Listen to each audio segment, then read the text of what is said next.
guys, I wanted to take a few minutes to just really break down some stuff you've read in Chapter 12 about language and literacy for young children. Now, when you take language arts, which is CHD 119, and reading methods, which is CHD 119, you're going to really go into detail about this. So really, I just want you guys to get the main idea about age appropriateness and really what is appropriate for teaching young children literacy skills and what is not. Unfortunately, most of the practices we're seeing in early child development settings are completely inappropriate. For instance, many of you guys are going to go on these observations, or you just did your observations, and you're going to notice things like the word wall and letter of the week, and kids, gluing the letter B and putting beans on it, things like this. For instance, children learning sight words at age 4 and 3.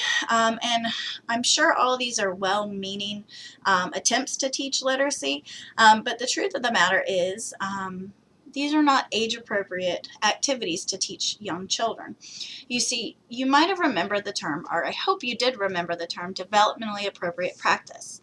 This was covered in Chapter 1. And what that means is practice should be appropriate for the individual child, what is appropriate for their developmental time period, 1-year-old, 2-year-old, and so forth. And that's based on research, not just on what people think kids should be learning, okay? And when it comes down to research, that is our milestones of child development for birth through age 5, our foundation blocks in Virginia, which is age 4, and our Virginia SOLs, the standards of learning for kindergarten and up. These are research-based standards that tell us about what is age appropriate for these children to be learning. So, you go back to theory 2, and you guys might remember Piaget, Jean Piaget. He's one of my favorite theorists. He says that children build knowledge on what they already know. So what they learn has got to be meaningful to them. So for instance, if kids are, say, gluing beans to a letter B, what meaningful stuff is there for them is the fact they're cutting and pasting. They don't so much understand that B is a unit, a letter that creates a word that has meaning. Let me show you another thing that's often misunderstood. If you were to look in Milestones of Child Development under Language and Literacy, this is on page 15.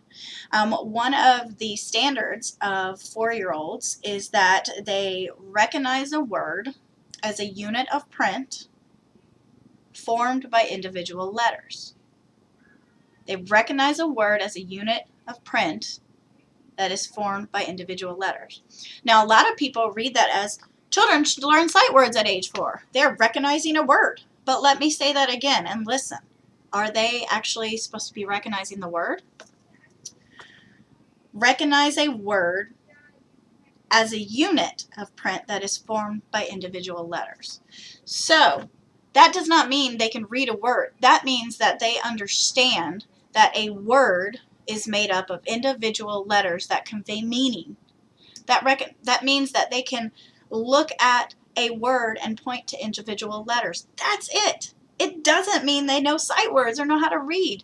And what you guys are going to see on the next slide is all the different things that we think children know how to do but in preschool, but they're not learning until they're older. So those of you guys that are in 120, you're going to see the next slide a couple things and exactly when children should be learning them according to our standards here in Virginia. All right, so again, Piaget, his theory says that children have to build things on what they already know.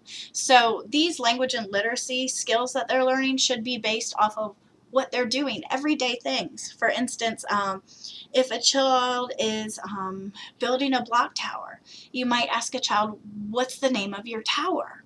And they can tell you the name, and you can offer them pencils and crayons and paper to write it. And does it have to be correct in letters? No, but they are experimenting with the fact that these letters have meaning in something in real life, a building. Or for instance, maybe they're in the Dramatic Play Center and they're playing restaurant, right? You can give them pads of paper and pencils, and they can experiment with taking down an order or making a grocery list. These are real life, authentic experiences that mean something to children. This is how they learn literacy.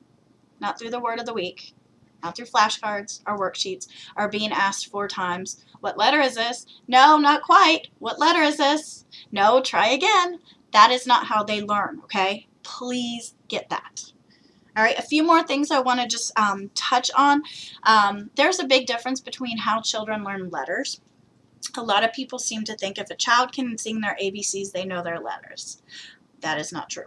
See, rote memory is just memorizing something. For instance, counting to 10.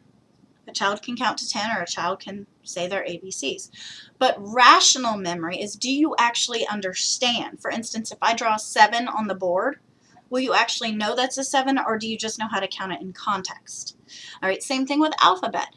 Singing the alphabet is rote. They are only memorizing how it goes. But if a child can actually point to the letter B, that's actually rational memory, understanding what this is, that the B says ba. Okay, one of my favorite videos I love is The Letter Factory by Leapfrog. It's such a great video because it personalizes each letter so the children can connect meaning to the sound. You know, they might see the letter C going cold, you know, and they've got icicles on them. So it actually makes sense to them. Okay, there's 2 things in the book, in this PowerPoint you're going to see, that I want you to make sure you understand and can discuss and articulate. Okay, so one thing is how children, how their literacy emerges. It's not through worksheets and flashcards and all that we just talked about. It's through communication. Okay, so you're going to see a great video in this PowerPoint that shows how to communicate with children, how to ask open-ended questions rather than, what's this? What's the right answer? No, we want them to think and speak their thoughts, okay? So open-ended questions usually start with, how do you think this is going to end up? Or, well, what do you think might happen? Or, why do you think that happened? Things that actually make the kids think, therefore they speak more. All right, another discussion point that you're going to see in this PowerPoint refers to early language development. What the book says is that research has shown that the amount of talk a baby, an infant, gets from their mother and other caregivers is strongly linked to their ability to have higher vocabulary, reading and writing skills later in life. So, I mean, if infants can't talk or read or write, why should we talk to them all the time? Because it's strongly linked to vocabulary, reading, and writing later. So you need to be talking to those babies, okay? You need to be reading them books and singing them songs and asking them how they feel. They might not be able to answer you, but as they hear it, their little brains are growing vocabulary literacy skills, okay? So talk to them. When you take them outside, which I hope you do, ask them how the wind feels. Say, oh, did you feel that wind? And, oh, I see you're touching the grass. That's kind of cold, isn't it? It's wet in the morning. Or, are you watching the birds? It's so important to talk to these babies, y'all. So important. Okay, so don't undermine that. All right, that's all I've got. So enjoy the rest of this PowerPoint. There's some great videos on here that demonstrate exactly what you read about and what I'm telling you about. Okay, so if you have any questions at all, please feel free to call me or to email me. Any of that, stop by my office. I love visitors. All right, take care.